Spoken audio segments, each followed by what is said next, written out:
ఎందుకు మీరు చెరకానికి అడిగి రేవంత్ రెడ్డిని టార్గెట్ చేసినట్టు అనిపిస్తుంది? టార్గెట్ అంటే ఇది అహింసకు ప్రతీక, స్వతంత్రము, దేశానికి స్వతంత్రం తేవడానికి ఒక ఉపకరణం ఉన్నటువంటి ప్రతీక. అంతేకాకుండా హిందూ, ముస్లిం, సిఖ్, ఇసాయి ఈ విభిన్న దారాలను ఒక తాటి మీదకి తెచ్చి దాన్ని ఒక బట్టగా రూపొందించినటువంటి చిహ్నం ఇది.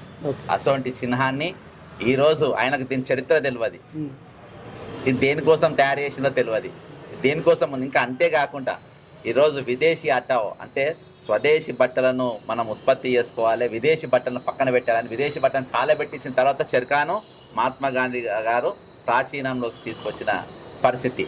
కాబట్టి అంత ఇంపార్టెంట్ విషయాన్ని ఆయన అసలు పోయి ఒక ఫోజ్ ఇచ్చి కడిగే విధంగా ఈరోజు పట్టింది. ముఖ్యంగా ఏంటంటే ఈయన అభినవ గాడ్సేగా ఈరోజు వ్యవహరిస్తాం. అభినవ గాడ్సే అని ఎందుకంటారంటే ఈరోజు ఆయన అసెంబ్లీలో మొన్నటి దినాన జస్ట్ అసెంబ్లీకి ఒక రోజు ముందు 15వ తారీఖు అసెంబ్లీలో చేసిన ప్రసంగం ఏంటంటే ఆయన ఇగో అందుకే అధ్యక్ష తమరు కూడా అక్కడి నుంచి ఆదేశాలు ఇవ్వండి, దీని మీద చర్చ జరగాలి. మీడియా మిత్రులకు కూడా నేను అడుగుతున్నా, మీ సంఘాలు ఏమవుతున్నాయి, సంఘాల నాయకులను కూడా అడుగుతున్నా, ఎవరో జర్నలిస్టులు లిస్ట్ ఇవ్వండి. జర్నలిస్ట్ అనే పదానికి డెఫినేషన్ ఏందో ఇవ్వండి, ఆ లిస్ట్ ఇవ్వండి. ఆ లిస్టులో ఉన్న వాళ్ళు ఇట్లా తప్పు చేస్తే ఏం శిక్షిస్తారో మీరు నిర్ణయించండి. ఆ లిస్టులో లేనోడు జర్నలిస్ట్ కాదు, జర్నలిస్ట్ కానోడిని క్రిమినల్ కిందనే చూస్తాము. ఆ క్రిమినల్స్ ని ఎట్లా జవాబు చెప్పాలనో గట్లనే చెప్తాం. ముసుగేసుకొని వస్తే ముసుగు ఊడవీకి బట్టలు గుడ్డలు ఊడదీసి కొడతా అని చెప్తున్నాడు. ఈ బట్టలు ఈరోజు తీసి కొడతా అన్నోడు చెరక ముట్టుకుంటాడా? మహాత్మా గాంధీ మహాత్మా గాంధీ చెరక అహింసకు మారుపేరుగా ఉన్నట్టు చెరక ఈరోజు విదేశీ హఠావో అని చెప్పేసి స్వదేశీ బచావో అని చెప్పేసి స్వదేశంగా బట్టలు తయారు చేసిన చరిత్ర ఈరోజు మన గౌరవానికి ప్రతీక, ఆత్మగౌరవానికి ప్రతీక అయినటువంటి చెరక క్రిమినల్ జర్నలిస్టు క్రిమినల్ అంటాం మేము, అంటే సోషల్ మీడియా వాళ్ళను క్రిమినల్ అంటాం మేము అన్నోడు ఒక క్రిమినల్. ఇటువంటి క్రిమినల్ చెరకాను పట్టుకుంటే ఎట్లా అంటారు? క్రిమినలే క్రిమినల్స్ అంటే రేవంత్ రెడ్డి క్రిమినల్ అంటారా? అరే ఓటుకు నోట్ల కేసు జైలుకు పోయిన క్రిమినల్ కాకుంటే ఏమవుతారు బ్రదర్?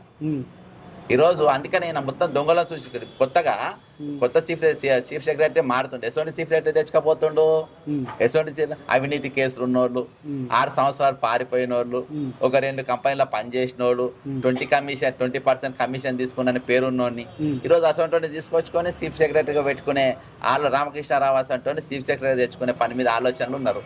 ఈరోజు పెద్ద అవినీతి జరిగిందంటారు. ఏ అవినీతి పనుని బయట పెట్టినరు? ఈరోజు మూగ జీవుల అహింస ప్రతీక అయినటువంటి చెరకాను పోయి ముట్టుకున్నటువంటి రేవంత్ రెడ్డి మూగ జీవులను చంపుతుండు. దాని గురించి అడిగితే ఇది ఆర్టిఫిషియల్ ఇంటెలిజెన్స్ తో తయారు చేస్తున్న బొమ్మలు, ఒరిజినల్ జింకల కుక్కలు పీకినాయి బయటకు వస్తే, కొన్ని జింకలను దాఖలను తీసుకుపోయి అడ్మిట్ చేసినారు. 400 జింకలు ఉండాలి అంట, నెమళ్ళు ఉన్నాయి. కాబట్టి వాళ్ళు ఇలా గరిబడి ఇల్లు కట్టుకుంటే ఇల్లు కూడా కొడతావు హైడ్రా పెడుతోని. భూమి 50 లక్షల భూమికి ఎకరం అయితే ఆ భూమి గుంజుకుంటావు నువ్వు పోయి లగిచర్ల కానీ ఇంకా అనేకమైన ప్రాంతాలలో. కాబట్టి ఇటువంటి వ్యక్తి రాష్ట్రాన్ని పాలించడు కాక మహాత్మా గాంధీ ఇది మన ఆత్మగౌరవానికి ప్రతీక. దీనికి కూడా పోయి ముట్టుకుంటే ఎట్లా చెప్పు? మా అదృష్టమో దురదృష్టమో మా పోయే కాలం వచ్చిందో మా తెలంగాణ దరిద్రం పట్టిందో నీ అసలు ముఖ్యమంత్రి అయినా కర్మ అనుభవిస్తున్నావు. ఈరోజు కాంగ్రెస్ పార్టీకి ఎందుకు బుద్ధి లేదు? ఇటువంటి క్రిమినల్ని తీసుకొని వచ్చి ముఖ్యమంత్రి పెట్టుకోక చెరకాని ఎట్లా ముట్టుకుంటావు? ఇది మాత్రం నువ్వు ముట్టుకోనికి లేదు, బయటికి బయట పోని ఎందుకు పంపలే? అంటే ఆయన ఒక ముఖ్యమంత్రి హోదాలో ఉన్నాడు కదా. మరి ముఖ్యమంత్రి హోదా అంటే ఏదైనా చేయొచ్చా? ముఖ్యమంత్రి హోదాలా పబ్లిక్ ను పట్టుకొని సోషల్ మీడియాను పట్టుకొని క్రిమినల్ అని తిట్టవచ్చా? బట్టలు కూడా తీసి కొడతా అనొచ్చా? మహాత్మా గాంధీ ఇప్పుడు అన్నాడా బట్టలు కూడా తీసి కొడతా అని? చెప్పిండా? మరి అట్లా అన్నున్న వ్యక్తిని ఎట్లుండ కాంగ్రెస్ పార్టీ ఎవడనే చెప్పిండా? కాబట్టి దాన్ని మేమంతా ముక్త కంఠంతో భారత జాతీయాలో ఉన్న ప్రతి పౌరుడు ఖండించాల్సిందే. ఇటువంటి